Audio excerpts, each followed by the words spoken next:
ल अब लगभग हामी गन्तव्य नजिक आइसकेका छौँ। यो 4000 मिटर जतिको उचाइ छ। यसमा हामीले अब यो गुम्बा पनि देख्न थालिसक्यो। अब नजिकै कमसेकम 400-500 मिटरको उचाइमा रलिङ गुम्बा छ।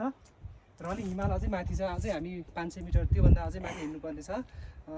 5000 मिटरको उचाइमा रलिङ गुम्बा छ। एकदमै हेर्नुहोस् त यो दृश्य कस्तो लागिरहेछ हजुरलाई, एकदम मनमोहक छैन त? चारैतिर हेर्नुहोस्, यो पुरै हरियाली छ। साना साना यो धुपीका बुट्टाहरू छन्, चिमालो, रोडोडेन्ड्रन एन्थोपोगन छ। पारितिर भोजपत्रले ढाकेको छ। एकदमै सुन्दर बासनदार जडीबुटीहरू छ। हिउँ परिरहेछ अहिले, हेर्नुहोस् यो हिउँ परेको ठाउँ हो। त्यस्तै गरेर हिउँका यो तलतिर पनि रुखहरूलाई हिउँले पनि ढाकिरहेको छ अलिअलि र एकदमै सुन्दर छ। हेर्नुहोस् एकदम अलौकिक छ र एकदम आनन्द दिने खालको चाहिँ वातावरण छ। र हामीले यहाँ आएर कमसेकम ट्रेकिङको लागि एकदमै राम्रो छ। यो आरोग्य पर्यटनको लागि पनि एकदमै महत्त्वपूर्ण, धार्मिक पर्यटनको लागि पनि एकदमै महत्त्वपूर्ण यो ठाउँ छ।